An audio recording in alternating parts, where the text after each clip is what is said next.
As I look back on the dusty and disruptive war cloud that was my career as a Navy SEAL, I am honored to have been one of the very few mortals serving alongside America's greatest superheroes in the teams. Though scarred and weathered, I stand now with a triumphant smile. A 20-year career forged in shortcomings, failure, growth, and finally success has become the root system of who I am and has left me with a visceral sense of deep humility and a profound feeling of gratefulness to those who mentored and sharpened me along the way. Thanks to them, I now know who I really am and my unique purpose on this earth. It is my honor to share with you my personal lessons learned with the sole intention of helping you to create your own elite organizations based in cohesive and mutually supportive and inspiring environments. That is the biography of Diego Ugalde, Navy SEAL, founder of the Trident approach. I got that from the website, thetridentapproach.com, link in the description. And he is our guest today on the ScuttleButt Show.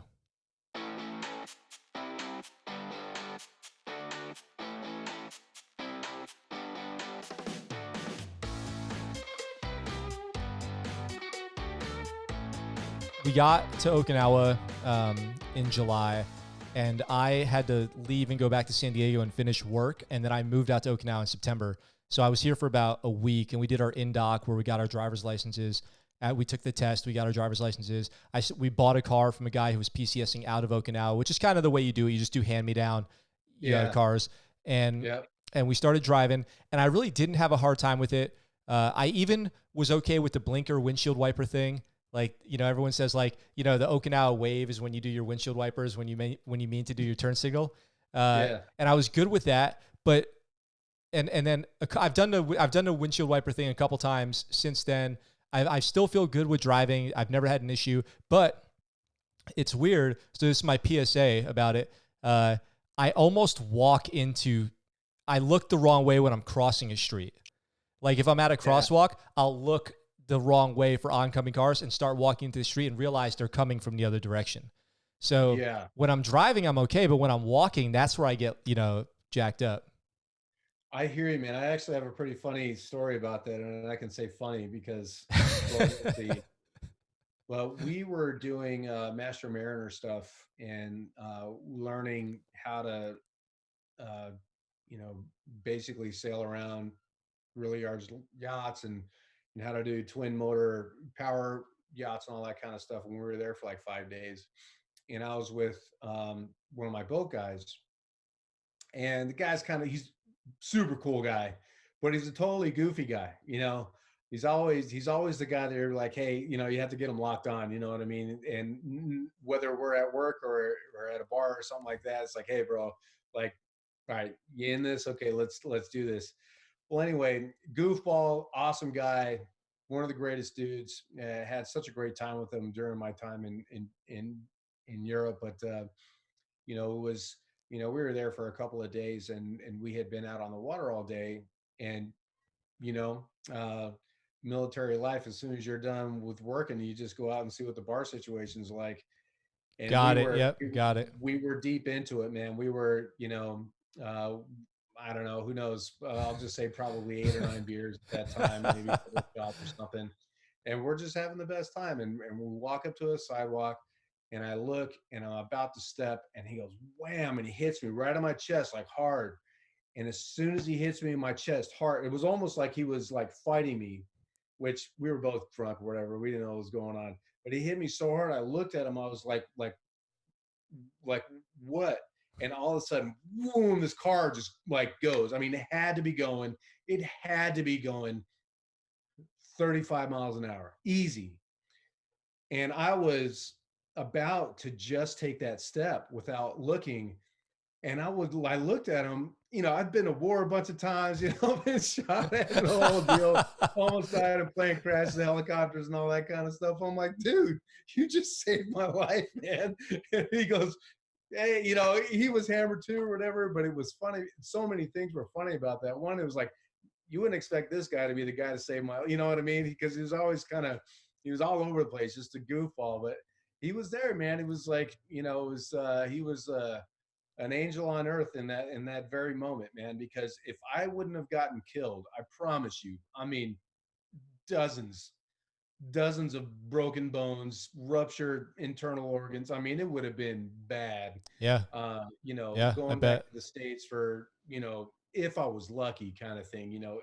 Oh, I but bet. yeah, you know, just the funniest thing. Yeah, I wasn't looking the right way. So yeah, funny. I do it. But a good sketch, dude.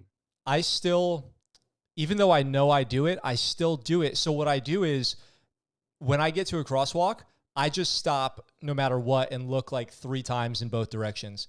Because if I don't consciously do it, I know I'm going to look the wrong way. Uh, it's it, and it's weird because driving, no problem, easy from the first time, uh, and but walking, I almost will get myself killed just walking down the street. So Let me know how this goes. If you're up for it, start brushing you're right-handed, right? yeah, Start brushing your teeth with your left hand every okay, day okay, and see what happens with the struggle or the cloudiness of which way are your cars coming, which way do I look? oh, okay, okay, It just and it doesn't only have to be brushing your teeth. Things that you do every day. It doesn't matter. I mean, you don't want to write with your left hand because it's going to be all jacked up. But things that you do every day, right-handed or whatever, switch it around. And sometimes that really kind of awakens the brain into. It's almost like going to the gym for opposite thinking, and not only opposite thinking, but just learning as a whole. But I'd be interested to see what it's like when, if you were to do that, if you feel like, dude, I've been brushing my teeth like this for 5 days, and all of a sudden it's not even a thing anymore, or like, yeah, no chance. I would just be interested to hear okay, if okay. if you're up for it. I You will. know, Jim Quick. What is his name? Jim Quick. Uh-uh. He's he's like the world premiere guy on on brain function, and he's an amazing dude. He's all over the internet. He's got just the coolest story that I won't butcher here, but as a kid, he was known as the kid with the broken brain because he had fallen at school and he hit his head on one of those radiators that are kind of attached to the wall. Yeah. He sustained some brain damage from that, and from then he had difficulties learning. And for whatever reason, it was just kind of his path to figure out, you know, what do I do now? And now, you know, he's like this PhD dude. He's the cool anyone. I can listen to him all day long. You know, he doesn't. He's like he could be a part of this podcast, and you'd never know that he's like this huge, you know, guy. But that's one of the things that he talks about when you're starting to learn a language or you're starting to.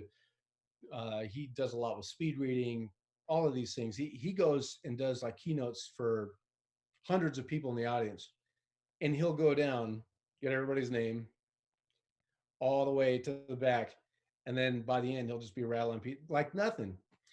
And so that's like one of his main things in terms of turning on the brain, saying, "Hey man, it's time to wake up." Is the whole brushing your teeth with the opposite hand.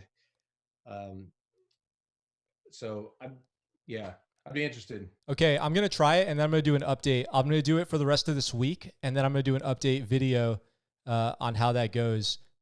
And Yeah, maybe I'll record myself trying to do it because I know it'll be really bad the first time.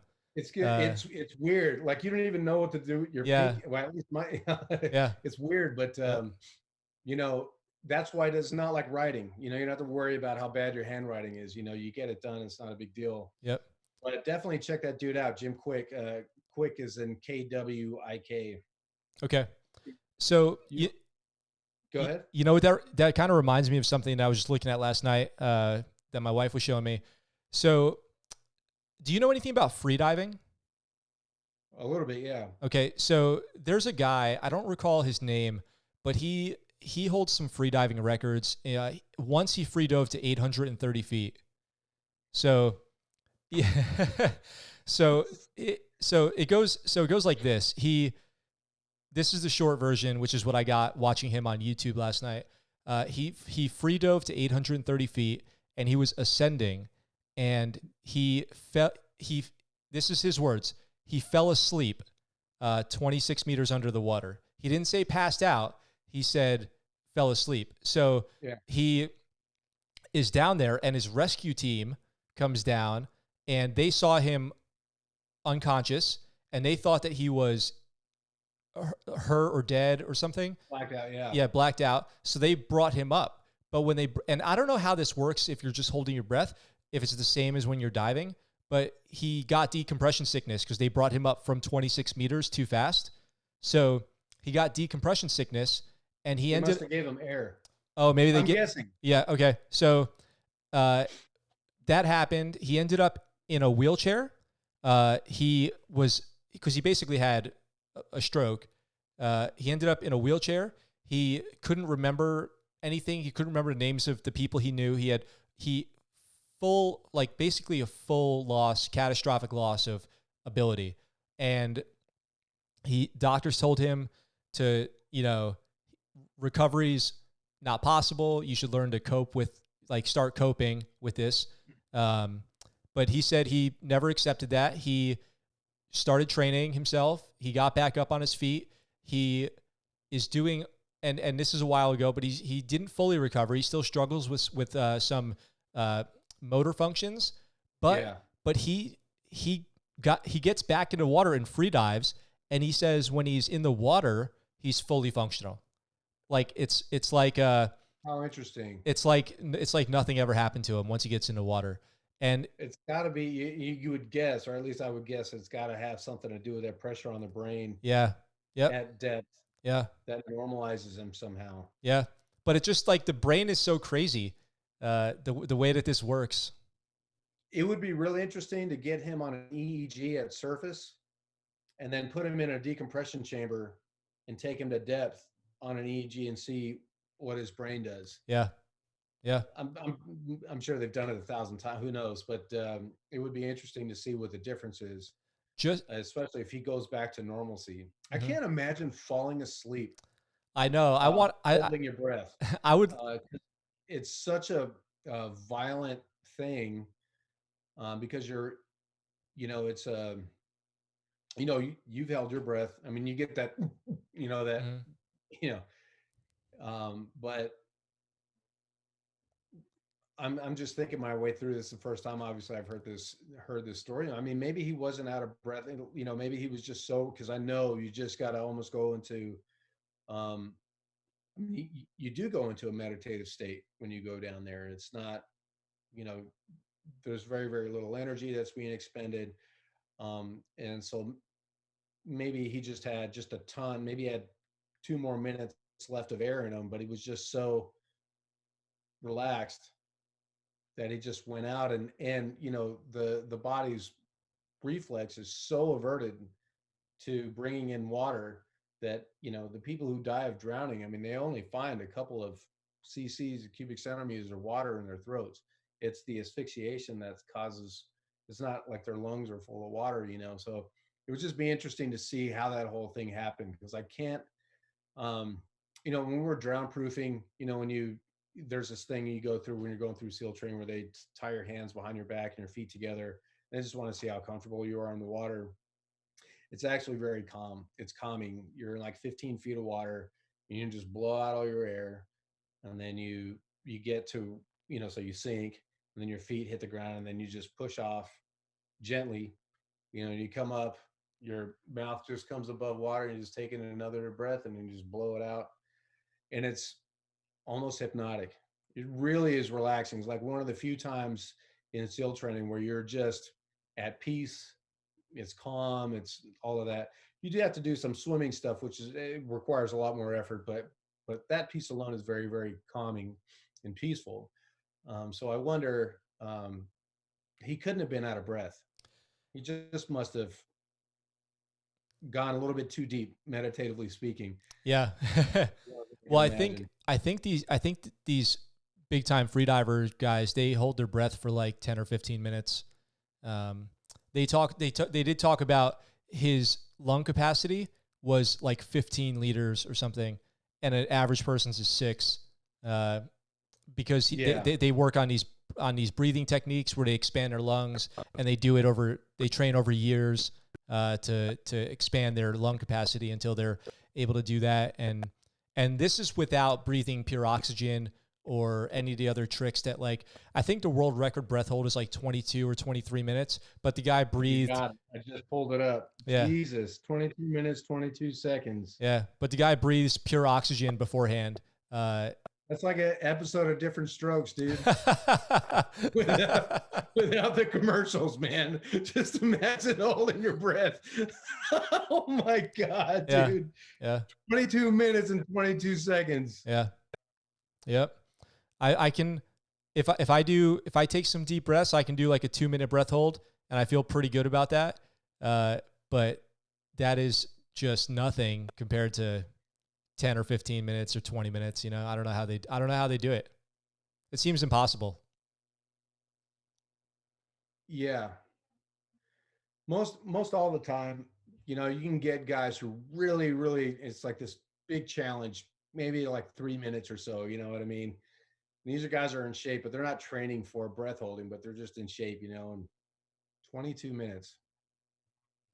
I've How long always, have we been on? not that long, not that long. Probably 7 or 8 minutes, Yeah. maybe. Yeah. So one thing, that, Three times that. yeah, exactly. Uh, so one thing that I do, if anybody's out there listens to this and then they want to go try a breath hold, is I'll sing a song in my head that I know really well, and and I'm thinking about the song. I'm not really thinking about how much time is passing, but I notice, like, if I get to the second verse or the second chorus, it's already been, 2 minutes or whatever, without even thinking Yeah. about. And you're not thinking about the fact that you're holding your breath. You have to do that. It is meditative because you have to let your mind go somewhere else. Yeah. Think about something other than the fact you're holding your breath, and then Yeah. it'll help a lot. And it's good training too, because your song, probably the beat starts to speed up a little bit. Yeah, yeah, exactly. Where you start jamming through the words to get Yeah. the next chorus, the next chorus. You know? Now I'm rapping it, Yeah. and it's like Freebird or something. Yeah. Yeah, right. Man. Jesus. Uh, um, so how are you? What's new with you? With business now. So, like, since the last time we talked, which was like almost a year ago, when we did that podcast, what's been going on with the business since then? Well, we were doing really good. We got these huge name clients. Some I can't say on the air, but we've worked with Hertz, and we've worked with other really well known, well established organizations, and and we're making a lot of headway. And this is going to be a really great year for us. You know, we were just, we were startup, so we were like literally getting out of startup debt and all those things, and really starting to make a name for ourselves. I was getting phone calls from friends who was like, "Hey man, I was at a party in Colorado, and some guy just brought you guys up and was just talking about you guys randomly, and he didn't know that we were friends." And so that kind of stuff was going on. And when you're, and you're in a startup, and that stuff is for sure exciting, Yeah, to hear that, yeah, that that we're having huge impacts on people, and not only how they look at how they see life, but also how they see other people now. So other people who they work with every day that, you know, initially got on their nerves because they did or didn't do something. Now it's like, oh, well, maybe this was at play, and, maybe I can help if they, those types of things. And so, that's been really such a great thing for us. And, we are in this for the relationship. So we do, in fact, got off the phone today with some of our return clients, and we've had return clients and that kind of thing. So that's really awesome. But for sure, the vast majority of what we do is up close and personal and interactive, and all that stuff. So we've been shut down since really sort of the beginning. I think we had about three events cancel on us before the real kind of big thing hit. And then for sure, so, since we've been on lockdown, it's just people are just treading water right now. So, well, you know, it just so happens that there's so many things that we do in this space anyway that's really helpful. So we've, you know, the big word that everyone's throwing around these days is pivoting, and so we've pivoted from obviously having our events that are on the beach and groups and personal stuff to, you know, how do you lead in crisis? How do you communicate? How do you work together in teams? You know, how do you support each other through these really just weird, unusual, and scary times and those kinds of things? So we're working on podcasts with Get Up Nation, and we're starting to develop our web-based training, which we hope to use as um, like a prerequisite before you even come out to the beach. Because I mean, our program's like 12 days long, and you know, people just don't have either the time or the finances or what have you to go through those 12 days. So typically what they end up doing is either coming for a half a day or a full day. But the web-based training stuff that we're developing, you know, if we can get them to go through that when they come out to the beach, that 4 hour block that they have, you know, they're going to be so much farther along than the clients that we've had in the past who hadn't had that opportunity, because we do have such a different way of looking at things, and talking about leadership and communication and trust and cultural alignment and those types of things, that it's a lot to take in. So um, as long as we're not spending money, we're doing well. So we're just preparing people now to reintegrate. That's the big thing. And you know, because it's not just going to be, uh, for sure, it's not going to be this blanket. Hey, it's on Monday. You know, everything's going to be back to normal. It's going to be like this slow step by step thing, incremental for sure. But even then, I think people have been damaged financially, mentally, and all this kind of stuff, that they're just going to be focused on getting back to work. And that's not what you want to do. There's a lot of damage control that needs to happen. There's a lot of healing that needs to go on. There's a lot of understanding and all of these things that have to take place before you just, you know, go all engines forward. Because, you know, believe me, there's a lot of damage that still can be done by just taking that approach. So we're taking a lot of time in helping people taking these step by step incremental approaches now, you know, while business isn't back to normal. So then when it does happen, there's um, they're in a steady and strong direction for sure. So I want to unpack a couple of the things that you had mentioned there, because that was a lot of good stuff. And one of the things was, let's go. So let me ask you, let me try to do this linearly, through like a timeline here. So your team that works with you, I think last time you were on, maybe you had said you worked with like 7 or 8 guys, and then you brought some people in when you're doing classes. Have you grown how many people are working with you now?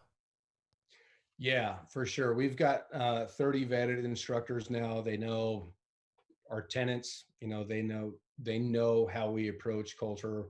They know how we approach trust and leadership, which is not common or not usual. So they understand that whole message. And they you might remember from the last time, you know, these aren't your the the vast majority of SEALs. These guys care deeply about people they don't know. They care deeply about their growth. There's a high level of empathy, which isn't necessarily common in how we go about doing business. But I've been able to find a bunch of those guys that are really the right fit for the Trident approach. And you know, like this last event we did with Hertz in front of the Hotel Dell, we had 150 people.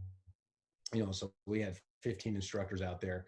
And then, you know, we also work with YPOs, which is Young Presidents Organization, which is small units of highly elite CEOs that before the age of 45 have attained a certain amount of success in their professional career. It's a very, very exclusive club, but they'll come in with like 6 people.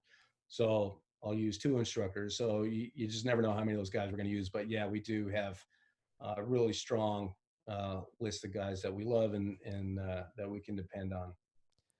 That's I love that. Is it just the best feeling to employ people, to give people a job?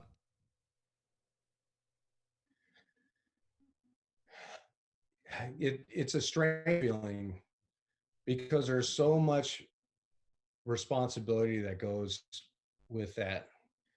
Um, Everything from their job satisfaction, being happy, to, you know, it's just such a strange feeling being a CEO and being like, hey, this money that I'm giving to you is going to go to your family.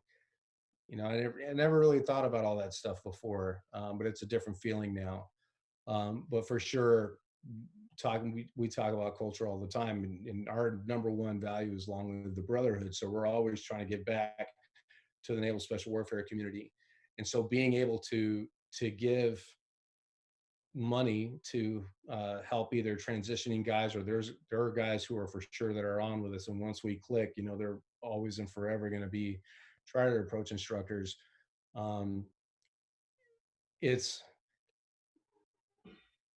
I don't feel like I'm, jamming on a motorcycle on a freeway at 120 miles an hour, just being like, yeah, I don't feel like that at all. I just feel like it's something that needs to be respected and taken uh, carefully. It's a big deal, but at the end of the day, when all is said and done, I just feel so happy and so grateful that we can't even do that. That we even have a program that team guys want to be a part of, and all that stuff. So a ton of emotions, a ton of emotions are wrapped up into that question for sure. I Or can answer, I should say. I've been thinking about that lately. In a few instances of people that have been on the show before, who now their businesses have not been operating for 1 to 2 months, and they've got people who are their employees, and it's not just them affected when businesses are shut down, when people aren't spending money, but their employees, and then the trickle down, the employees and then the families, and how people are going to make way. So that's been on my mind a lot, like with all the businesses we've had on the show, how they're handling the situation. And it sounds like for you, your weight, the weight of the seriousness of it, combined with the gratefulness and excitedness, and humility, is all kind of married up in exactly the right place. Because uh, who I think Jason Tushin was on the show, Yeah. and he said a good leader um, is in love with the problems, not their own solutions. Does that make sense? Like every Yeah. every 100%. every day, it's how can you show up and make things better, not how can you bask in the glory of you being the man. Yeah. Well, I think there's something for sure to be said about the solutions that are awesome. When you can get people from one place to another, and um, I would say that's true. That analogy is true for people who are in the right space. You know what I mean? Like, I'm in love with the dynamics of human beings. That it's not so easy when somebody shows up to work while they're a jerk or why they're not. I love really kind of trying to figure that stuff out, and that kind of stuff. But and I love, that's for sure true when somebody's just hit a wall and they're not performing the way they want or the way they're capable of or whatever. But if you can help them kind of get over the wall and then just launch, that stuff is really gigantic. Um, but it is the struggle. It's where you're struggling the most, where all the growth comes from, and the realizations and all that stuff that makes those things so impactful and so meaningful. It if all our events were very easy and the interactions with people were just like 1+1 = 2, and that's it, for sure it wouldn't be that fulfilling at all. Yeah, so I see what he's saying on a bunch of different levels there for sure. Do you have any stories you can share from your classes of maybe a challenging a challenging moment that you've had about kind of getting that message across? Yeah, so they happen all the time. I would say about every other event, we have at least one person who's never gotten in the water before, and they don't tell us. As open and as genuine as we are, and we could possibly be, people just don't want to tell us stuff. And so now it's just, we understand that, but it's always every other class somebody comes up to us and says, but probably my favorite story of that is we were in Oman, and we were training an organization that we can't mention, but we had 150 of their global leaders all converging into Oman on the beaches out there. So whenever we do put people in the water, they're most of the time they're wearing life jackets from beginning the event to the end, whether they're in the water or not. But for sure, every time they get in the water, they have life jackets. But so we're going through all these different events. There's like races, there's like swimming around the buoys, there's boat stuff involved, and tying knots underwater and that kind of thing. But at the end, I saw this woman in tears, and I'm walking over there. I'm like, hey, what's going on? Because our events are like super fun. What's happening? Why are you in tears? And and uh, and she goes, I have a swimming pool in my backyard, and my kids go swimming all the time, and they always ask me to go in the pool, and I won't. I'm just afraid of going in the water. Now I've been in the beach with you guys. It's not a problem. As soon as I get home, I'm getting in the pool. And she looks at me and she goes like this, and she goes, I'm going to be a better mom. Oh And man, I was like, bah! You know what I mean? Come on, man. that's Like, that's awesome. that's so good. That's so good. Yeah, dude. We have we have like personal things, just these limitations that we help people see maybe from a different angle or different perspective, so they realize that they're not as terrifying or as big as they once thought they were. Or we have professional things too. So we have our 5 tenants, and I'm not going to mention them because people just forget anyway. But one of them is trust. And so rather than just talk about it, right? So people learn through experience and stories. And so we don't want to give them our stories, although we do tell our stories, but that's not what what matters the most. What matters the most is actually giving something to someone so where they have their own story to tell. And so what we do is we put our tenants um, in some sort of physical um, depiction. So they're actually able to work their way through trust, for example. And one of the things we do is we have these is like this minefield, um, and it's just like, we have these simulated mines and tripwires and things going on in the sand, and one person is blindfolded and the other person isn't.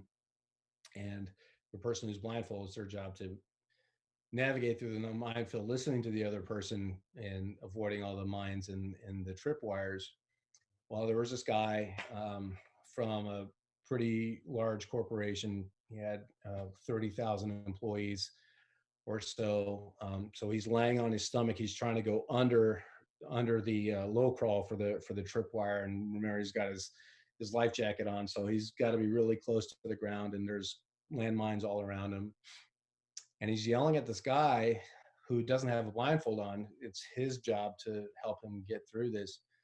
And so if you can imagine just all these mines everywhere, and his knee was up kind of closer to his right knee was up kind of closer to his hip, and his left leg was just straight. He's just kind of shimmying himself around, and he starts yelling at the guy. He's like, where's my knee at? Where's my knee? Where's my knee? And the guy's like, you're okay, you're okay. And by the way, this is the CEO who's yelling and screaming. This other guy's like, oh, I don't know. And it really started to explode. And this is what I love about our programs, is because we put people, by the way, everything we do is under stress of time, physical discomfort, or peer pressure. And so he only had a small amount of time to get through this course, and he's the CEO. So his ego is just hitting him just big time. Like, you are the CEO, you've got to crush this thing. You can't look like you don't know what you're doing, and all this stuff. So all these negative stressors are like inputting in his brain. And so the way he chose to react like that is perfect, because we all react differently in different ways under stress. But that's what I love about what we're doing our program, is because however you respond to stress is perfect. We just want you to see what it is. And if you want to change it, or if we can help you change it, if you want to, we can give you ways to figure that stuff out. He's yelling at this guy. This guy's freaking out. He's got the CEO. And if his CEO touches a landmine, he knows, like, who knows in this day and age where this guy was even worried about his job being on the line. Like, seriously, there was a lot of yelling and screaming going. I was like, hey, hold on a second, time out. I was like, hey, man, you got a blindfold on? He's like, yes. I'm like, does he? And he's like, no. I was like, did you hire him? He's like, yeah, I hired him myself. I'm like, do you trust him? And he's like, yeah. And I'm like, well, I don't talk to everybody like this. I talk to people how they need to be, how to be at their best. So I told him to shut the up. And he's like, and he shut up, and he was like, oh. And I was like, you hired him. You trust this guy. He's this amazing dude. I know him. I've already been dealing with him part of the day to day. Just trust him. And he goes through the thing, and he gets done, and he lifts off his blindfold, and he looked at me, and he goes, I don't trust anybody. And he almost broke down in tears. Wow. And I was like, that's okay, man. I get it. You got 30,000 people. I was just talking about like the 30 guys I had with the Bills, and he's got 30,000. Dude, you got this mountain. I get it, dude. I totally get it.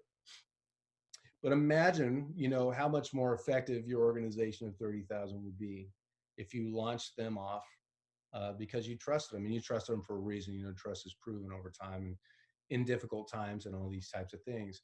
But imagine if you trusted your people, what they could do for your organization. Like, you guys are coming to us for a reason. And man, he couldn't take his arm off my shoulder for the rest of the day. It was, and that's what I love so much, because you just know you're having these, you're playing a part in these people's lives, where they're growing and they're getting better and they're happier and all these things. And there's a trickle down effect, especially when you're talking about that. There are plans that we talked about really quickly, how he could, well, what do I do now that I know this? What do I do? So having an impact, so they just go on and on about, why I love what we do, because we do really have these emotional impacts on the people that we work with, which then means that we get that stuff too, so it's all good. Yeah. Trust. I've spent some time in my life thinking about who I trust, and what trust really means. Like, when you say to someone, I trust you, or when they say to you that they trust you, I think it's heavy for us for veterans, because if you're talking about trust in the military, you're talking about saying, when you say you trust somebody, it's in a situation where there's a lot on the line, like where I trust you and I understand that this is a serious situation and something bad could happen to me or someone else, but I trust you, and I'm going to trust that you're doing what you're supposed to do, and you trust it, and in return, I'm going to do what I'm supposed to do, and hopefully this will all work out. But then there's a level of things might not work out, but I still trust that you did the best that you could, or that you did everything in your power, and to not, if things don't work out, to then not have anger or lose trust, or place blame, because you believe that your team did everything that they could, absolutely everything that they could, were honest, told the truth, didn't embellish anything, and still there's a chance that something bad might happen, but you still then don't lose trust in your team. You still maintain that trust, because you really do believe in those people, and It's a lot. It's a really heavy thing to trust somebody like that. It is. And I think one of the most important things about trust that we have to understand is a couple of things. One is we have to really look about internally. Almost everything we do, like number one, start going this way first before you start. If you want to be a great leader, start here first. If you want to be on a great team, start here first. If you want to trust people, if you want to, those types of things, start here first. And here's the thing, because this conversation, we can go down into uh, some serious rabbit holes, but things to keep in mind, is going way back and looking about what people think of as being normal. Not trust anything, what people think about as being normal, because all of us, when we're walking down the street or we're anywhere, we were talking about snowboarding before, you just assume that everybody around you is normal. You don't think about it. But the thing is, when you list down all the things that you think are normal or not, my list is going to be different from yours, and yours is going to be different from theirs, and all this kind of stuff. So everybody has all these different understandings of what normal is and what normal isn't. Okay, hang with me because we're going way back. We haven't even gotten to trust yet. So just think about the fact that I've never met anybody, to my knowledge, who's actually their idea of what normal is, right? So even we aren't measuring up or living up to what we believe is like this normal standard. We've all got our little things here and there that are off the radar a little bit, but we don't acknowledge those things. We just blanket everybody with, I'm assuming you're normal until you prove me wrong, right? So what that means is when we are doing things that we ourselves don't necessarily think are normal or whatever, not always, sometimes we can be violating our values, or we can be violating what we think are our principles or things like that. So in a way, we're breaking trust with ourselves all the time. If we're not really getting into this, if you're getting real into it, then it's no problem because then you can see all of these things. But a lot of people don't get into this kind of way of thinking. So what happens is we're breaking trust with ourselves almost every day. Now, when you start to get in relationships with other people who are violating their own standards of normal and all these types of things, but then we judge them when they break something of what you consider to be normal and they may not necessarily. Here's the thing that's so valuable or so important to understand about trust is people are going to break and violate things with you. It's just going to happen. What matters is their heart in the right place? Is their mind in the right place? Can you basically depend on these people? And when the weather's really bad, that's really where trust comes from. It doesn't come when the sun's out and everything's perfect and oh, cool, I can trust you, man. That's so awesome. Like, no, it comes when like everything's, things are going bad and this person specifically makes a decision that's harder. Um, but they're making that because they believe it's the right thing to do and they're there to protect you in a way. That's how you start to actually develop trust with people. Even those people can violate you because we violate ourselves sometimes. Have you ever done something that you thought about 8 or 9 years later, like, damn, I can't believe I did that? Yes. If someone else did that to you, you'd be like, I'm never trusting that dude again. But because it's somebody else, you don't have to have time to have forgiveness. But if it's for yourself, you either start drinking or you forgive yourself and you love yourself or whatever.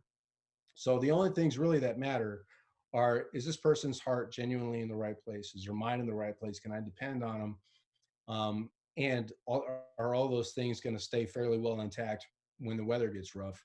Then yes, that's somebody I can trust. And so now when I have close friends who violate my trust or whatever, I see, hey, 9 times out of 10, this guy's going to come through for me. So he hasn't ruined the relationships. I'm not never talking to him again or whatever, because I've done that stuff myself, you know. So there's a whole lot of empathy that needs to go on when you really start to talk about real. I'm talking about real trust. Some trust is lazy, especially in leadership. Like, hey, I trusted you to do. They're like, no, well, how much? I'm telling you, I can go down rabbit holes forever on each one of these things. But we can get real lazy with trust. It's like, I'm going to trust you until you prove me wrong, kind of thing. And that's not really how it should go. It should be,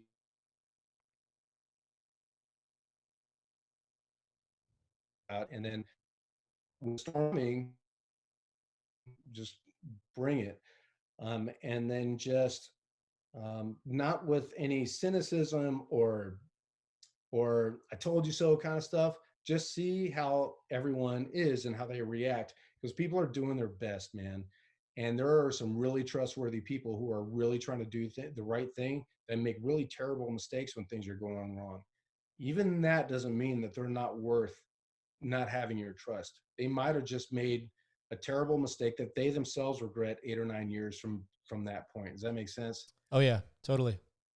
Yeah. So like I said, I mean, it's trust is a big thing, man. It is a big thing.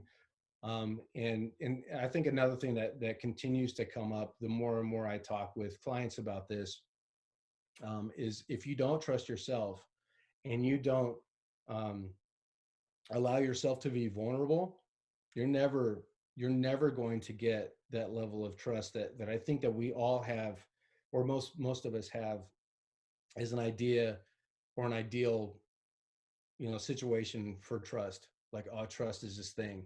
If you're not vulnerable, you're never going to get there. It's all Everyone's going to always be right here. You yourself are going to be right. It's encapsulating. It's minimizing. It's like ego is what it is. It's ego, just keeping you like this. But if you let yourself go, expose yourself to danger, expose yourself to harm, just understanding that things are going to be okay the next day, that's when people can really prove to themselves and you that they are this in that moment. Um, you know, I love this stuff.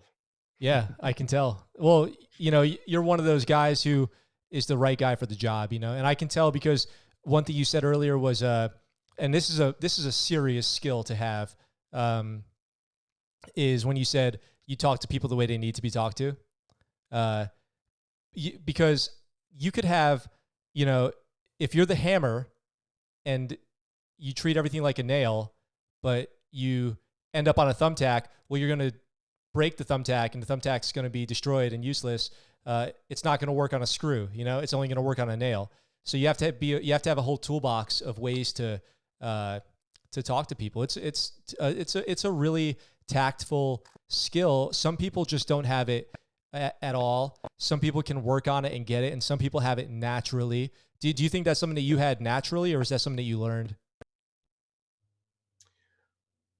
You and I went through the Honor Foundation together, and one of the core concepts that we both learned was strengths, right? So like these innate strengths that we're born with, that we are, in a perfect world, going to spend some time in developing these particular areas because we have talents in those areas. Um, you know, there's just a lot of. I can never be a rocket scientist. I can never be an astronaut.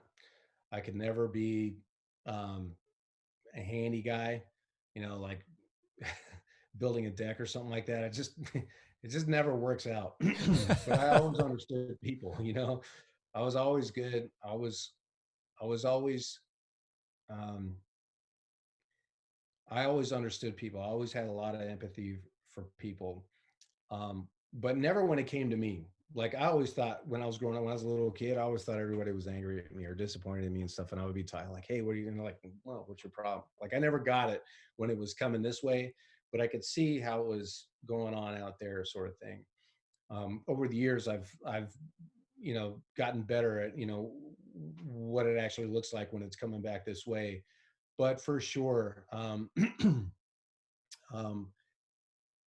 it's it's something that I'm grateful to be good at, um, because what I like most about what we do is when we are interacting with people who are sustaining trauma of some kind of job stress or personal stress or whatever, just being able to help them kind of take next steps, to get better or be happier, really. To me, that's just so huge. I can only assume that that's what it feels like for, a guy to build somebody's house, or an astronaut to finally be selected to go on, on these missions or whatever. Just a great deal of of ego driven worth. The ego's not always bad, but it makes me feel um, grateful that this is my little pocket in contributing to the world. And I feel like this it's so cool. But yeah, I mean, we've had hospice. We had a hospice come through where we had something like 70 people coming through, and in the median age was like 45 to 52 years old, female, that kind of thing. There was about 3 women on that group that I could have said, "Hey," but all the rest of them, I would have lost them completely. It would have been like, "What?" And I would, why would you say that? So it's, yeah, you're right. You kind of, you got to be good at that kind of thing, because you can really hurt people.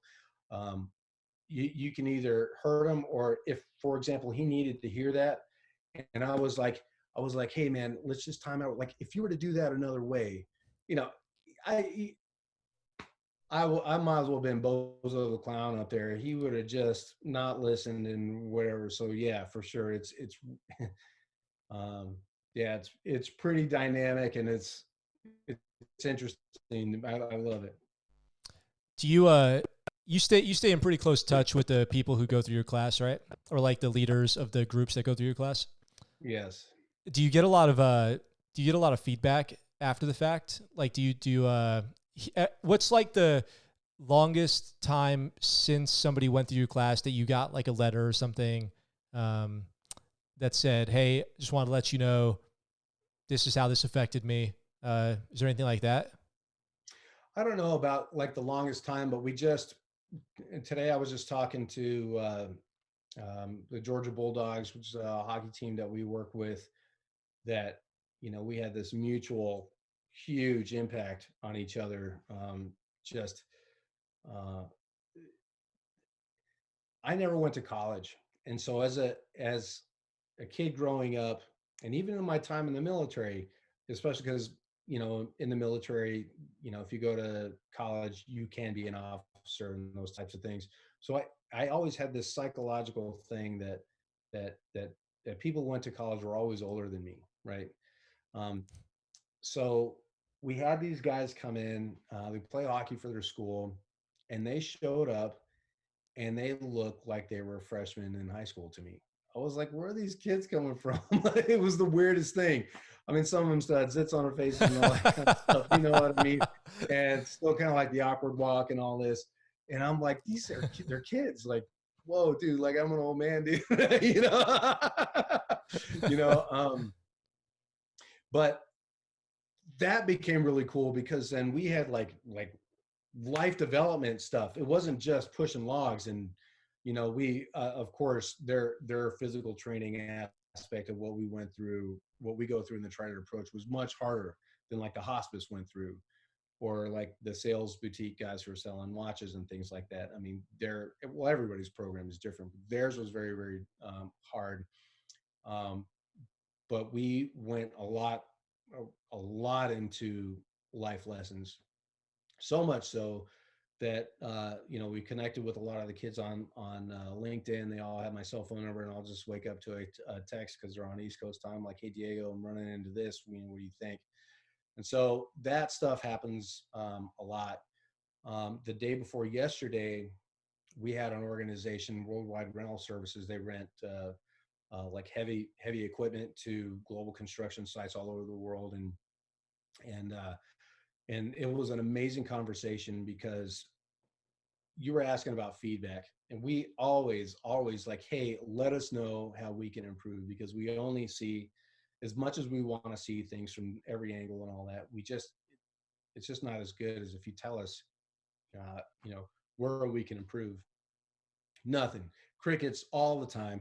you guys did amazing. It couldn't have been better and all this kind of stuff. And hey, thanks so much for that. But we know it's not true. We could have fixed something. What could we have fixed?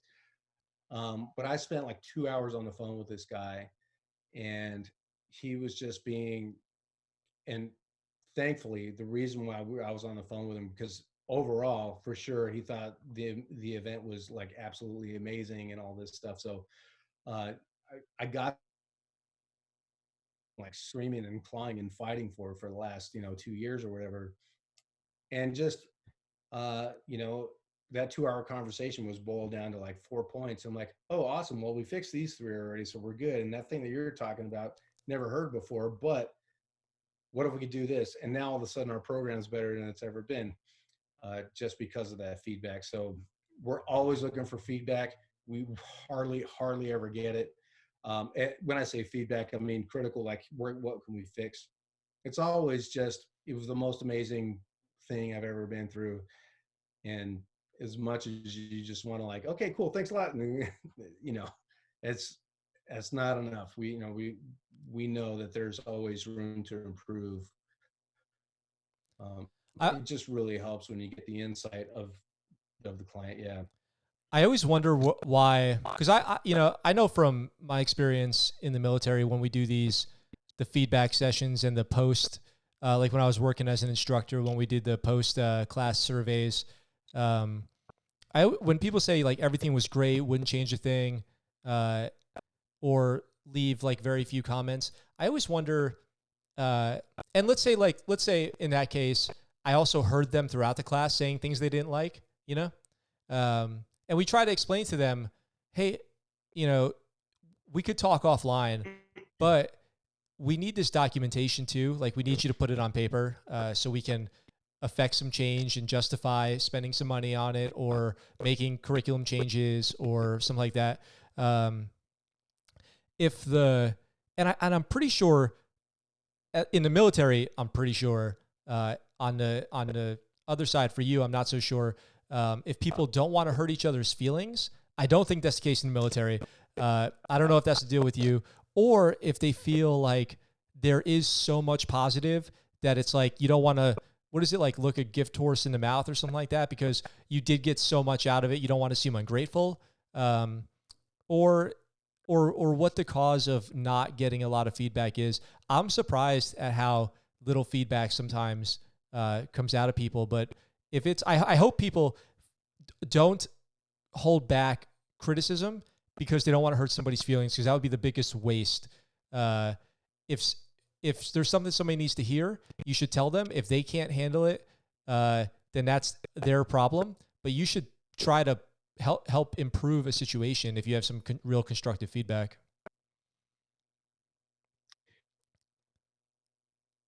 Yeah. So there's a whole different mentality when you're not in the military. There really is. There's a lot of tap dancing, a lot of ice skating on thin ice around people's feelings. You can just say, especially in the military, you can just say what you think is the most innocuous thing ever. And that person could be in somebody's office the next day just being like, hey, all this stuff went, you know what I mean? So people are deathly afraid of stepping their bounds. It's something that we are working with organizations to understand on a deeper level and overcome that kind of stuff because it does erode trust. I mean, talking about trust, it erodes a lot of things. It prevents organizations and people from being their best when you're not able to hear those things.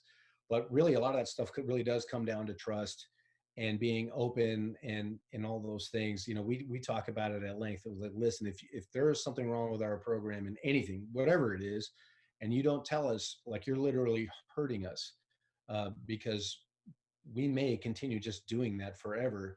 And if we can know that there's a better way to do it or it's not good enough, then that helps us. So you're not going to hurt our feelings. But people are there. It's just not their thing, man.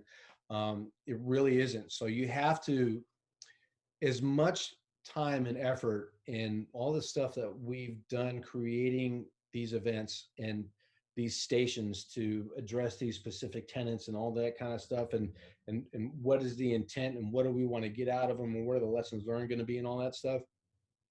you have to create the same environment for people responding to your question about, where do we go wrong, or what could we have done better. You got to set it up absolutely perfect, so they've got, parameters, they're, you're giving them the red carpet just to walk down. You got to make it as easy as possible, because people just are not used to, when they're not in the military, saying, well, this happened, this happened, this happened, and this happened. I don't, and especially when you're young in the military, you don't have any solutions for anything. All you know is that everything went wrong, and that's that. But as you get older, hey, these three things went wrong. If it was me, here's the three things. Here's what I would do to improve. That's where you get a little bit advanced. But it's just a thing, man. I've gotten used to so much since I retired in 2018 in May, and the transition from everything from military jargon to um, customs and courtesies and all that kind of stuff. I almost can't even remember being in the military anymore. It's so strange. It was almost like a whole nother life now. But I've come so accustomed to really understanding um, what corporate needs, or what an athletic organization needs. Now, sometimes we get the military questions all the time, and almost have to look back, and like, that's the Rolodex that I'm kind of going through. Like, oh, okay, yeah, this is what it was like. I mean, I really have transitioned, man. I live right next to the main thoroughfare where people go when they go in and out of work every day, going to the base. And you see these guys on motorcycles with their camouflage uniforms on. I'm like, man, that dude's getting. No, I don't have to follow him. That's awesome. Retirement life is pretty good to go, bro. Man, I'll tell you what, man, it's good being here. That's good to hear. I was actually going to ask you. My next question was actually going to be, it's been another year that you've been retired. For me, I'm another year detached from active duty as well. So I'm at over going on 4 years of being out. Well, 3 years of being out. What do you do, or do you do anything to keep in touch with that part of your life? Do you ever go to like go to like any meetups with some buddies that you used to work with? Do you still have a lot of friends that you started with you see on a regular basis? Do you feel like any of that's missing? Do you ever go to like the VFW, American Legion stuff? Do you go to the VA? How do you have any military affiliation still that you kind of activate? By design, the Trident approach is like that. All our guys are like the guys, the boys. When we went overseas, it was just like being on a trip overseas with the guys. We're all in rental cars and we're driving to the hotel and all that stuff and goofing off like we always had. Like, man, this is awesome. This is like the good stuff. Um, I have living in the town that I live in, there's so many prior guys here and current guys that are here that I can just walk to a restaurant, and you're almost guaranteed to bump into somebody.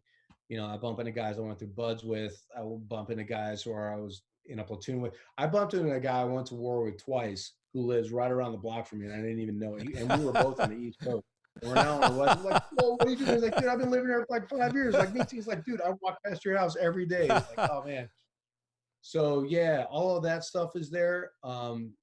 But all of the rest of the stuff that it was really kind of time for me to roll from, none of that's in my life anymore, and I'm really grateful uh, for that. So I just took the best of what it was like to be, and I mean, for sure, not operating anymore, not you know going to the cool driving schools and jumping out of planes and shooting guns and stuff like that, like the way we used to anymore. But being with the boys, for sure, that's still a huge component of what we're doing. And I'm also still really heavily involved with the Honor Foundation. I'm an ambassador for them.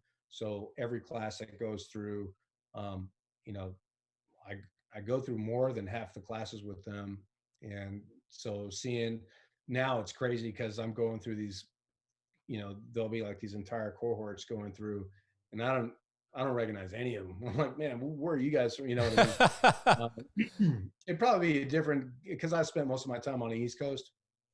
It'd probably be different if I was going through the Honor Foundation over there. But being in San Diego, man, I mean, this last cohort, I mean, there was one guy that I happened to remove his ingrown toenail in Ramadi a long time ago. He took out my toenail. Oh, what's up, dude? But that's it. I didn't know anybody else in the class at all. So but it's still cool being around their stories, their aches and pains of transitioning and their fears and all these kind of stuff. And so, yeah, being able to be a part of their, their 50 cups of coffee and trying to figure things out has been really, really cool as well.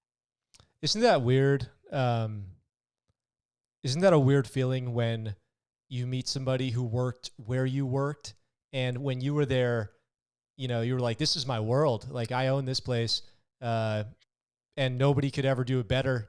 And what are they going to do when we're gone? Like, nobody could ever replace us. Cause there's so few, like when I was in SRT, there's so few of you there, and you become so tight, you forget that it could ever be any other way. Like, it could never be another group of people is how it feels sometimes, like it's always you on the road together. It's always you in the shop. It's you going on deployment. Yeah. And then, 5 years later, you see somebody from the same place and they don't care. They don't know you, and they have no reason to care, and they shouldn't. And you're like, okay, life goes on, I got it. Yeah, it does, man. Yeah. It really does. I had a dream like that. So I retired in 2018. About 2016, I had a dream that I was back in Germany, and the job was super cool, but it was nowhere the coolest job I ever had in the military.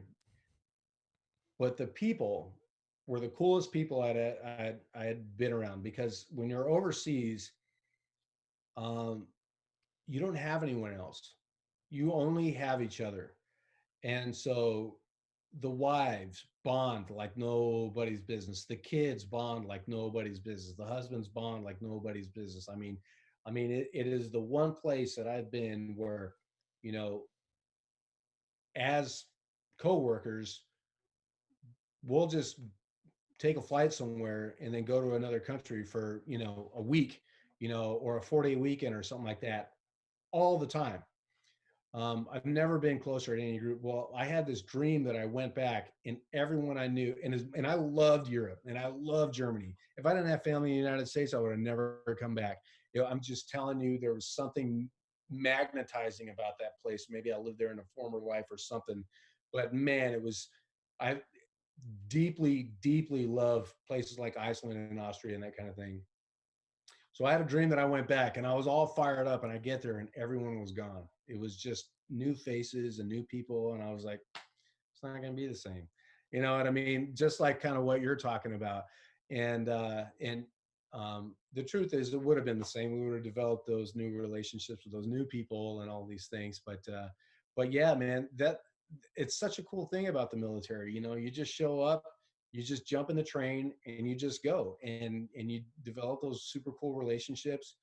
And the next thing you know, you pulling somebody out of a bar fight, and then you're best friends, after that. And you have just crazy freaking memories, and getting guys out of handcuffs, police cars and all that stuff. It's just, those memories are always there. And it's the time of your life. You're young and you don't know anything, and, and no one cares. Like, who cares? It's just a great time to be alive, really. Yeah. Yeah, it's true. When I think about it, when I got out and went to go work as a contractor, it was with all the same guys, and I didn't really notice any change in my life until I moved out to Japan. And I think for me, that period of my life ended at exactly the right time, which it's sad that it's in my past, but I'm really glad the way that it happened. It was all perfect. Like, everything was, it was so good. I would never want it to change anything about it, because it was so perfect just the way it was. my old OIC one day, I used to go to work at like 4 in the morning because I love the early mornings. Like I love that time early in the morning when nobody else is up. It's my favorite time of the day. And I used to go to work at like 4 in the morning, and I would just start getting stuff done, or like listening to the music, getting ready for, the morning when people would start showing up and PTing. Uh, and our OIC would get there pretty early too. And he was getting ready to get out of the military and retire. And he said, and he knew, and this is when I was getting out. So he said, do you think you'll ever work with another group of people like this? Like, do you think it'll ever be this good anywhere else? And I said, I don't think so, but that's fine because I wouldn't want it to. Like, I wouldn't want it to be better than this, I want to remember this as the best time, and it still is, up until this point, and I love it. It was perfect. So it's just weird to think about that, to watch generations pass, Yeah. Yeah, absolutely. Do you, We're lucky to people to have had that opportunity yeah, for sure. yeah. I feel bad for anyone who's never in the military. It happens all the time. I bump into people, and just especially because of the things that we do, I talk to people all the time, like, man, I would have joined if I could have done this, and all that stuff. And people got all kinds of, there's all kinds of stuff going on. And so the more I hear about it, the more I'm grateful to be, shoot, man, I wasn't colorblind. Awesome. You know, or shoot, I was born with full functioning legs, awesome. Yeah, seriously. Or yeah, just guys who had, or cool, I made that I could, and I made the decision and I did it. Awesome. Because there are guys who are like, man, I don't know why I just didn't do it. And whatever. I mean, obviously, they're not higher or lower or anything, but I am just so grateful now that thing, just like you said, it couldn't have worked out any better. It's just perfect the way it worked out, and I'm just grateful that had these opportunities. Yeah. Um, if and I feel like now would be a good time to bring up that we have another episode with you, and in it you tell your story of how you became a SEAL, and it's been one of the most positive. I've gotten more positive feedback on that. It's one of the best episodes that we ever did, and people love that story. So if you're listening and you want to hear that, just go back and listen to the other episode with Diego, and it's epic. It's like one of the best. It's like one of the best stories and moments from the show that I can remember ever. So good, and you're awesome to listen to. Like I could just listen to you all day talk about things that you care about. I need this interaction stuff. So you're awesome at what you do, bro. Oh, thank you. Because these podcasts could definitely go a whole nother way. Hey, is there anything that you've learned in the last year from these classes that have enhanced you personally? Any big takeaways, moments that kind of affected your outlook or the way you do business day to day that you've learned from somebody who's gone through your program? I think probably the biggest thing that I've learned is perspective. Um, and with a visual of like empathy, right? So just trying to understand where people are coming from, why they make decisions, why they do this as opposed to doing this. Um, and we've had people from all walks of life coming through. We've had people who wash cars to CEOs of multi-billion-dollar organizations that we probably say their names, you know, at least 5 or 6 times a week. Uh, and everything in between, and not education, and it's we had to start from someplace, coming from the Trident approach of like, hey, we're bringing something to bear, something of value to bear. So we thought we understood um, well enough to where we could bring this to the market and say, hey, we can help. But being operational, for almost 2 years, it's just more and more and more. There's so much depth in people and so much like, man, it never occurred to me that that's what you were thinking, kind of stuff. And that happens all the time. The good news for us is that it, Hey Diego, sorry, I uh I lost you for a second. Uh, do you hear me?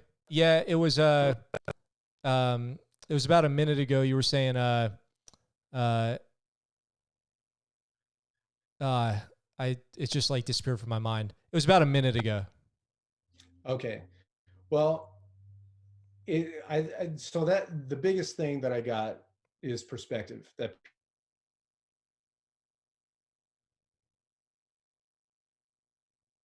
people from all making minimum wage to people who make several $100 million a year to roles and responsibilities and people that are in charge of and all those types of things. When we brought the Trident approach to the market, saying, "Hey, we have something of value that we think can help,"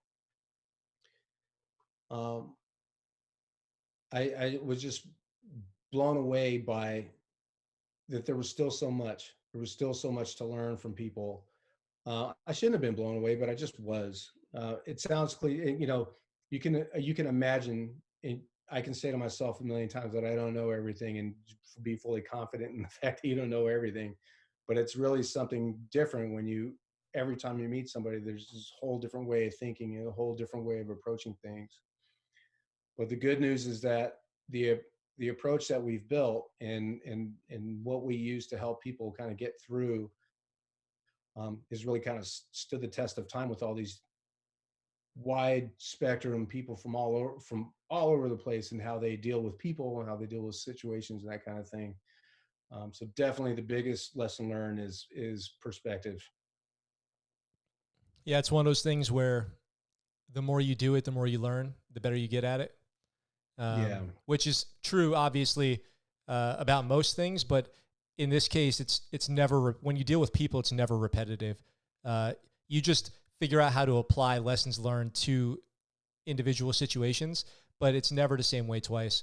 I liked that about being a teacher, an instructor was, the curriculum's the same, but the people change. So the challenge to you is always to figure out how to now get the message across to these new people, um, to understand group dynamic and learn who you're dealing with and pick up on the little idiosyncrasies that people have.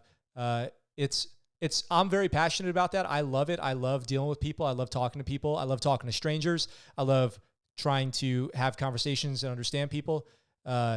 It's just always been really something that I enjoy. It's very intriguing to me.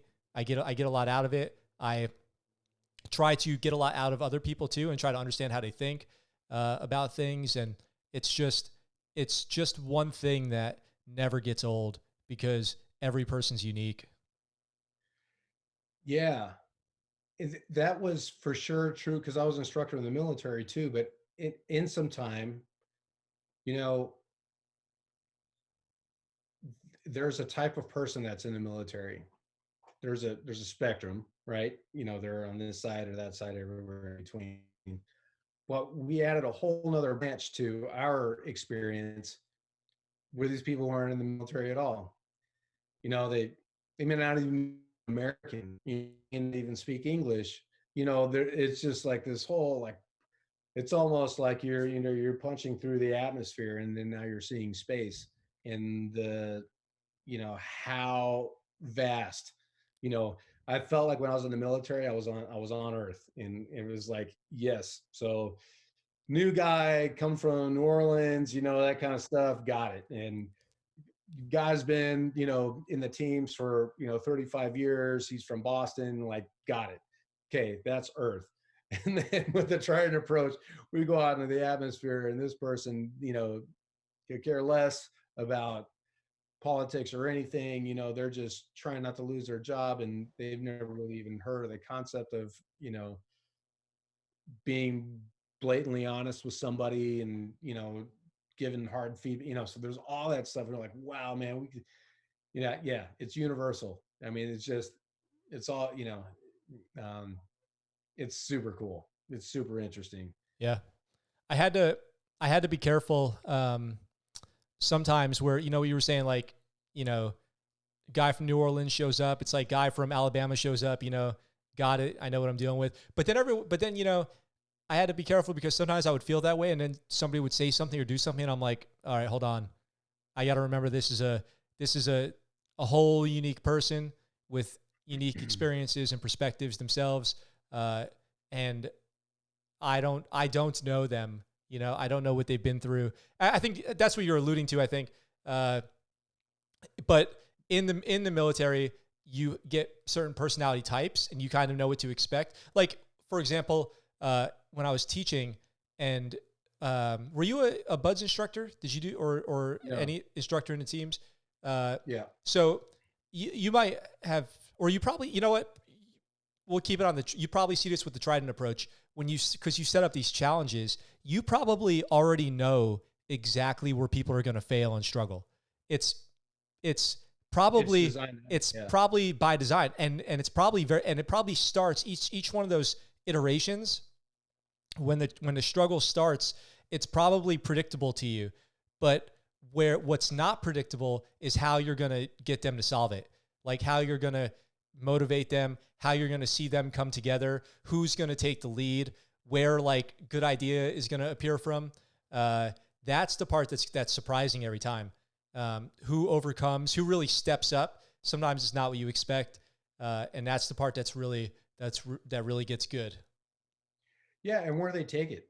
I mean, because it just keeps going on and on and on. You don't know how they're going to react, and once they react, and once they receive kind of the input or the lessons learned or whatever, then where do they go from there? It's kind of endless. And you're totally right. I mean, and I appreciate you saying what you're saying. You don't really know. It doesn't matter if they're in the military or not. You don't know people if you don't know them. There are people who don't know themselves. I mean, I would say most people on Earth have no idea who they really, really are. Not really. And um, I'll just quickly wrap that up. It always seemed to me, though, in the military, it was however infinite possibilities it was still packaged Yeah, somehow. yeah, I don't know how I explain it. Somehow you just kind of got it. yeah, But now these people who just and I do this meaning it's everything. There's I don't know how to measure people up. You just have to see it. You have to let it play out before you start. Okay, this is how I'm going to deal with this person or whatever. Um, but yeah, for sure. I mean, people are so complicated. yeah. Like the stuff that I would forget to consider a lot of times was like, okay, uh, I've got this person who is, you know, this personality type. I kind of know how they operate. I've met people like this before. But what I don't know and what I haven't thought of is at home they have a kid and their kid is sick or something, you know, really stressed about something coming up, or a spouse who just got fired or something like that. You know, I always have to remember that I don't know those things, you know, because people, especially in the military, won't bring that stuff to work. They'll just show up to the job. And maybe that's the best thing is to that work for a lot of people is an outlet where they can kind of escape other stressors, especially in the military, where like deployment for a lot of people might be the easiest time of their life. You know, uh, like I've definitely met people like that, um, and I try to consider that when I'm talking to them because I've I've been talking to people and all of a sudden they like break down and you're like, oh, what's the matter? Oh, you know, my buddy's kid just passed away or something like that, and they were like family to us, and that's been really hard. You're like, oh shit, I'm talking to people, you know. Um, uh, what was trying to remember now where we were going with that. Um, Well, you had mentioned before that people deal with all that stuff in different ways, and sometimes they talk about it, and sometimes they don't. Um, you know, and it's remember I was saying before about people. There's a lot of people who don't really know who A lot of that comes from because people don't want to go down those roads at all. People say that kids are resilient, and I don't believe that at all. I think that kids are really really great at just burying stuff like it never happened. And but for whatever reason, I'm drinking a lot, and I'm 45 years old, or I'm eating a lot, or whatever it is. We don't know how to solve things or handle things because we don't talk about it. Especially as boys, we are raised, you don't cry, don't, I don't want to hear it. What you just said was stupid. All of those things all contribute to like this constant message of just keep your mouth shut. We have a saying in the SEAL team, suffer in silence. You never want to be the guy at the gym going, like, what's this dude's problem? Like, shut up, suffer in silence kind of thing. So we are trained to just keep our mouths shut.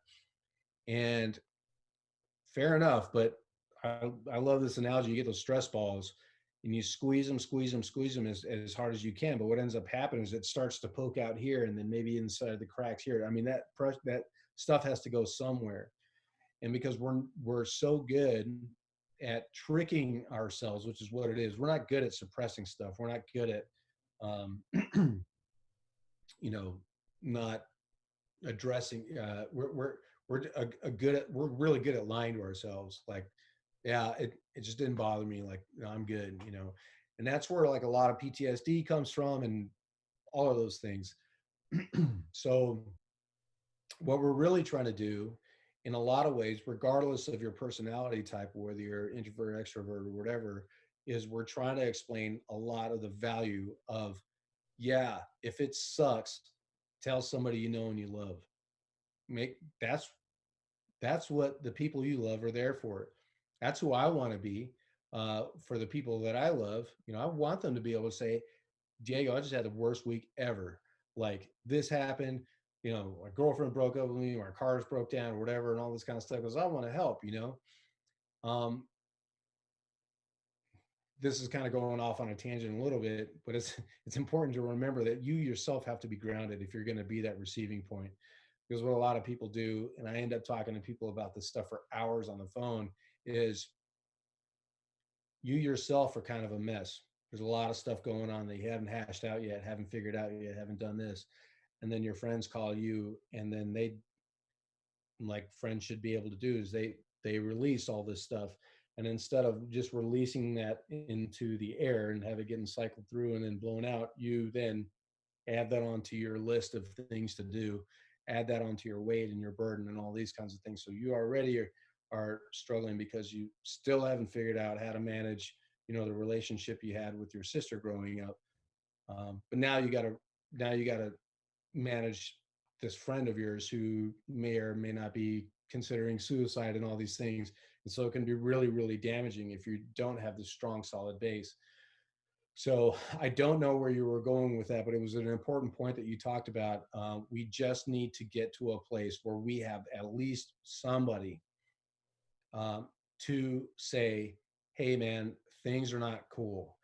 And then figuring out a way to get good at just laying all that stuff out with the intent of them not burdening or shouldering any of the burden, of just releasing it, just letting it go, or at least off gassing a little bit, so you're lightening up the tension a little bit so you can function more. And the better you get at it, the more healing goes on and all that stuff, and that's all really important. But that's stuff that we just, as a culture, have really ignored big time for way, way, way, way too long.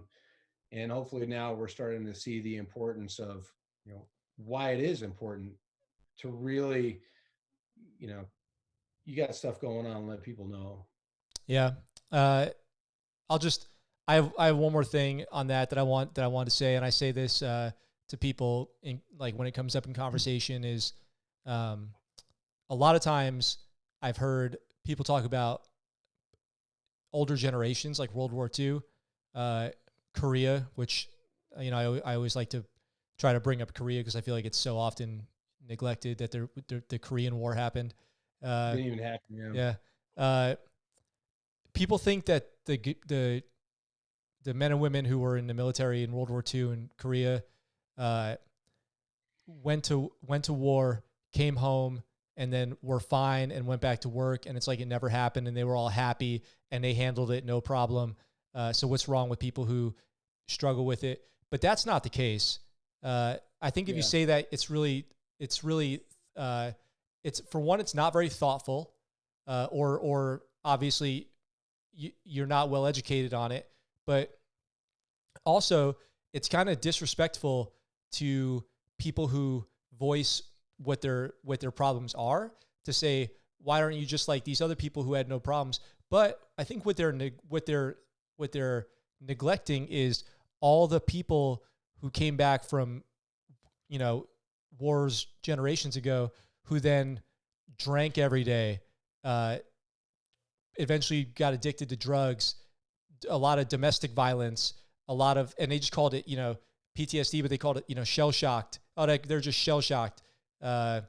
People who struggled big time, but they didn't Yeah. have a place to go or a word for it. It's not like people had no problems. It was very similar. I think we should appreciate that and respect that they had to deal with that their own way. You see it, a lot when you see World War II veterans, like on the History Channel or something like that, doing interviews, and you see them break down in tears. And you're talking 70 years later, it's never left the front of their mind, for decades. And we just are Mhm. like, oh, you're badass, dude. Like World War II, man, that must have been awesome. You know, you guys crushed it over there and came back and, then built businesses, which is true.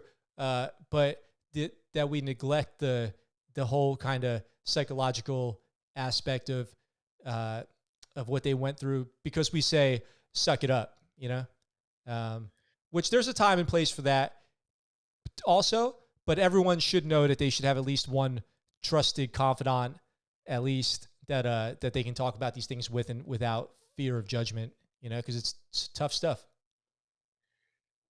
Yeah, yeah. So just like you said, there's a couple things to unpack there.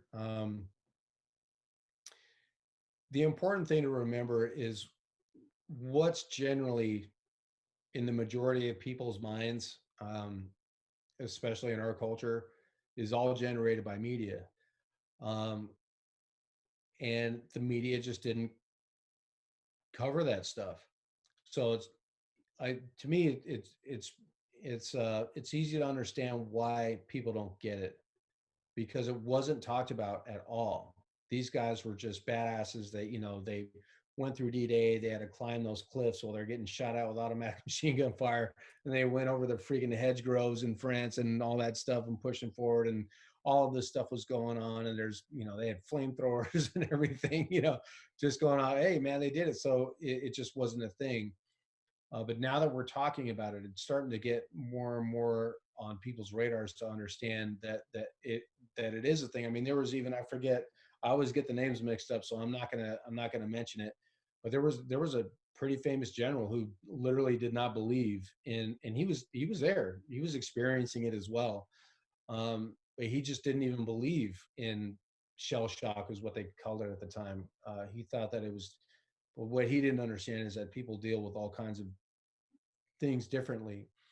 Um, and so it may not necessarily be like a slap in the face, like, well, you didn't, these guys didn't have to deal with it, so how come you guys are? It's just a lack of awareness and understanding. And like I said, most of the information that we get is from media, and they were not covering that stuff at the time. It was more about, and I can tell you from my perspective at the time when I was in Iraq, I was really resentful of the media's portrayal of how all the effects on us and how things were going, because I felt like every time I heard an American saying hurry home, like that was empowering the enemy. I wished at the time that Americans were saying we're with you as long as it takes. You know what I mean? For me, doing the job and all that kind of stuff, I wish That wasn't. It was like hurry home soon, like get back safe, like keep your head down. Like you don't win wars by keeping your head down. Believe me. Um, so anyway, just a different perspective on that, and again, it just goes back to empathy. Why do people even think that in the first place? That it didn't matter. Same thing with the Korean War and all that stuff. That the forgotten war. How could that be? How could it be? Yeah. Especially being a corpsman. So I wasn't always a SEAL. I was a corpsman with the Marines, and if there's anybody who is hardcore on their history, is the Marine Corps. And so as a corpsman, I learned about all of the things that man, those guys went through in Korea, and it was just like if there was ever a war, Yeah. that's one too. Yeah. Jesus, man. Yeah, it's crazy. It's all that stuff. Yeah. Just oh, God. I've thought on deployments, like I was in Afghanistan during 2 winters, and anytime I thought it was cold, I just thought about World War II in Korea, and I was like, I'm not cold. I'm fine. Yeah. Like people would get frostbite and it wasn't even a big deal. People were out there for weeks with a petticoat, and one pair of pants, and boots with holes in them, sleeping out on the ground or in like makeshift tents. It's like I can't even imagine. I can't imagine. And in World War II, they were deployed for years, just on deployment for the whole war. It's just crazy. We had the layered system, and we had like Gore-Tex, and we had warmies and all that stuff. Yeah. And I love if you've seen the Band of Brothers, the episode of when they were in Bastogne. If you haven't seen it, or your listeners haven't seen it, number one, I highly recommend just watching Band of Brothers. I mean, we're in quarantine. Watch the whole thing from beginning to end. It's insane. But the beauty of it is its reenactments of what these guys in the I'm not even gonna say, because it's either 101st or 82nd Airborne, but they're going. It's these guys jumping into Normandy and basically going all the way through until the war's over. And like you said, you don't go on these year-long or 6-month-long deployments. You're just there. But the Bastogne episode, they are in Belgium.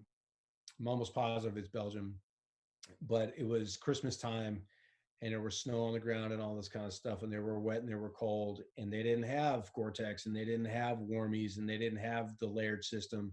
They had just like that really crappy, scratchy green army blanket stuff that was sopped in water. I mean, there's, and they were freezing.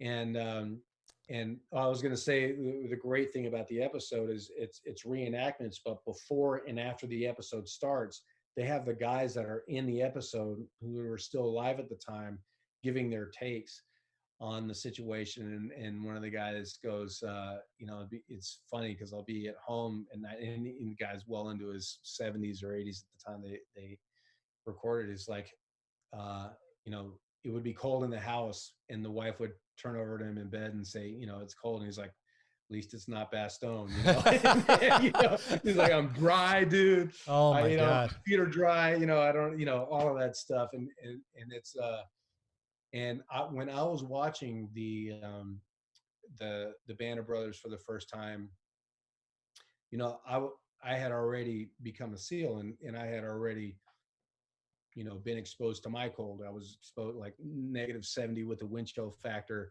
and all this stuff, or the kind of cold that you get with Hell Week and all that. And even as cold as I've been, I'm watching this episode of the Band of Brothers being like, Jesus, these guys are cold, man. Yeah. Like real cold. And that's help's not coming. Yeah. Help is not coming. Yeah. And that's every guy. That's everybody. That's whew. Oh my gosh. Yeah.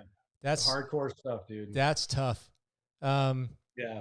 So we've been going for almost 2 hours because Okay. I could talk to you all day, honestly. I feel like we just started.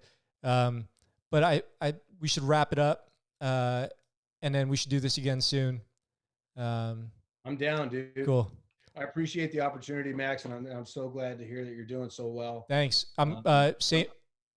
Sorry, go ahead. No, I'm here. I'm here for you whenever, man. Awesome. It's really good to catch up with you and talk to you and see your face. Cause I appreciate knowing you. It's my honor. Same here, dude. And your company is the Trident approach. I hope people listening to this, are taking notes, cause you always share some really great knowledge with us. You do have great perspective on things, and it's awesome to hear it. You're somebody who I can tell when you speak, you're speaking from experience, which is the most valuable place to come from. And the experiences you have now with the Trident approach are obviously enhancing what you have to offer and share. And I appreciate you sharing it. And the website for your company is thetridentapproach.com. If anybody out there wants to go check that out. Do you have anything that you want to plug while you're here? No, that's about it. I mean, I will also plug Get Up Nation. We do weekly podcasts with those guys. We're talking about resilience, talking about leadership in times of crisis. We're just now starting to get a weekly podcast going on with those guys, for sure. But if just reach out to us on the website. There's like a contact us form. If that is normally reserved for actually doing events, which we're not doing events right now. But if you guys are having problems with people who even virtual leadership issues or trying to figure out how to reintegrate your teams, just go to thetridentapproach.com and click on contact us. And I mean, we're quarantined too, so we're happy to wrap up about this stuff with you guys to help you guys through as best we can, and maybe our perspective can be helpful to you. Awesome. Do you have any tips for people in quarantine? How are you and the family, and have you guys been getting through it? We're rocking and rolling, man. We really are doing really well. If I'm gonna say anything about tips, boy, that's a whole nother, maybe even 2-hour conversation. Say if I can just as quickly as I can, relationships are number one. If you don't trust each other, this quarantine stuff can be really, really, really difficult. So number one, trust. If you don't have it, now's the time to prove it. You prove trust when things are going really bad. So if you're having issues with you maybe being somebody that you wanted to but haven't been able to, like, now's the time to do it. Buckle down and like really prove to the people that you love that you're really there for them, for number one. And then number two, be hyper aware of just the smallest things, because everyone is afraid right now. Nobody knows what's going on. We don't know when this is going to end. This may never end. They're saying, oh my God, this stuff may live through the summer. So now, this may be a whole new way of, there's all this uncertainty, there's this fear and uncertainty. So just make sure that when your family or you are displaying the slightest peak of something that you're afraid, just talk about it. Talk. You got all day to talk. You got all day to watch Netflix. Talk. Hey man, how are you feeling? Like, what's going on? Get that stuff out in the open. Let it release before it becomes that stress ball and it explodes, and the family gets in this huge fight, and now you don't know where to go because you can't go anywhere, and all those things. Like I said, we could talk about that one for another 2 hours easy. There's just so much that's involved with quarantining strategy and how to deal with it and all of those things. It's kind of like when you're deployed and about 3-4 months in, you love each other, but don't drink my rip it. You know what I'm saying? and there's nowhere to go. So we gotta live with that now for 2 weeks while we don't talk to each other, and and figure it out, resolve it somehow. Yeah, I can only imagine. Yeah. I'm lucky. I've heard how tough it is for kids of all ages going through this. We don't have kids, just my wife and I out here. But yeah, you know, it's funny. Diego is last time we did this, right at the end, I was like, we got anything else before we wrap up? And you're like, let me tell you how I became a SEAL. And it was like, no kidding. Yeah, it was like funny. It was like the best story. It was like 40 minutes, and I could care less because it was like the best story ever. But yeah, we should just jump on this again in a few days and talk about quarantine. Yeah, and do a whole thing. I'm here, dude. I'm not going anywhere. Okay. Okay, cool. Sounds good. All right, man. All right, brother. It was really. Thank you so much for the opportunity, man. Thank you. It was great to catch up with you and talk to you, like I was saying. Yeah, and thanks for getting on here with me. I really appreciate your time and what you have to say a lot. So yeah, good to go. Man. All right, brother. I'll catch you later. Good talk to you. Bye. Take it easy.